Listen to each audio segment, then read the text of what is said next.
ജ്ഞാനം 9-ാം അധ്യായം. ജ്ഞാനത്തിനു വേണ്ടിയുള്ള പ്രാർത്ഥന. ഞാൻ പറഞ്ഞു, എൻ്റെ പിതാക്കന്മാരുടെ ദൈവമേ, കരുണാമയനായ കർത്താവെ, വചനത്താൽ അങ്ങ് സകലവും സൃഷ്ടിച്ചു. ജ്ഞാനത്താൽ അവിടുന്ന് മനുഷ്യന് രൂപം നൽകി. സൃഷ്ടികളുടെ മേൽ ആധിപത്യം വഹിക്കാനും ലോകത്തെ വിശുദ്ധിയിലും നീതിയിലും ഭരിക്കാനും ഹൃദയ പരമാർത്ഥതയോടെ വിധികൾ പ്രസ്താവിക്കാനും ആണല്ലോ അവിടുന്ന് അവനെ സൃഷ്ടിച്ചത്. അങ്ങയുടെ സിംഹാസനത്തിൽ നിന്ന് എനിക്ക് ജ്ഞാനം നൽകണമേ. അങ്ങയുടെ ദാസരുടെ ഇടയിൽ നിന്ന് എന്നെ തിരസ്കരിക്കരുതേ. ഞാൻ അങ്ങയുടെ ദാസനും ദാസിയുടെ പുത്രനും ദുർബലനും അല്പായുസ്സും നീതി നിയമങ്ങളിൽ അല്പജ്ഞനും ആണ്.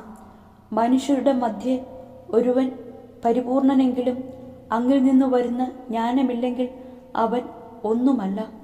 എന്നെ അങ്ങയുടെ ജനത്തിൻ്റെ രാജാവും അങ്ങയുടെ മക്കളുടെ വിധികർത്താവും ആയി അവിടുന്ന് തിരഞ്ഞെടുത്തിരിക്കുന്നു.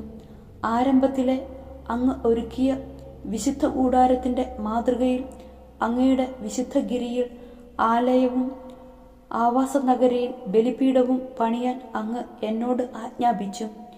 അങ്ങയുടെ പ്രവൃത്തികൾ അറിയുകയും ലോകസൃഷ്ടിയിൽ അങ്ങയോടൊത്ത് ഉണ്ടാവുകയും ചെയ്ത അങ്ങയ്ക്ക് പ്രസാദകരവും അങ്ങയുടെ നിയമം അനുസരിച്ച് ശരിയും ആയ കാര്യങ്ങൾ അറിയുന്ന ജ്ഞാനം അങ്ങയോടൊത്ത് വാഴുന്നു.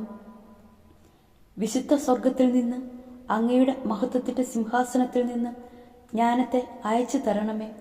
അവൾ എന്നോടൊത്ത് വസിക്കുകയും അധ്വാനിക്കുകയും ചെയ്യട്ടെ. അങ്ങനെ അങ്ങയുടെ ഹിതം ഞാൻ മനസ്സിലാക്കട്ടെ. സകലതും അറിയുന്ന അവൾ എൻ്റെ പ്രവൃത്തികളിൽ എന്നെ ബുദ്ധിപൂർവം നയിക്കും. തൻ്റെ മഹത്വത്താൽ അവൾ എന്നെ പരിപാലിക്കും. അപ്പോൾ എൻ്റെ പ്രവൃത്തികൾ സ്വീകാര്യമാകും. അങ്ങയുടെ ജനത്തെ ഞാൻ നീതിപൂർവം വിധിക്കും. പിതാവിൻ്റെ സിംഹാസനത്തിന് ഞാൻ യോഗ്യനാകും. കാരണം ദൈവശാസനങ്ങൾ ആർക്ക് ഗ്രഹിക്കാനാകും? കർത്താവിൻ്റെ ഹിതം തിരിച്ചറിയാൻ ആർക്ക് കഴിയും? മർത്യരുടെ ആലോചന നിസ്സാരമാണ്. ഞങ്ങളുടെ പദ്ധതികൾ പരാജയപ്പെടാം. നശ്വര ശരീരം ആത്മാവിന് ദുർവഹമാണ്.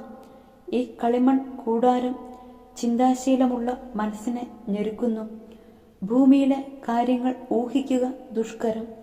അടുത്തുള്ളതുപോലും അധ്വാനിച്ചു വേണം കണ്ടെത്താൻ. പിന്നെ ആകാശത്തിലുള്ള കാര്യങ്ങൾ കണ്ടെത്താൻ ആർക്ക് കഴിയും?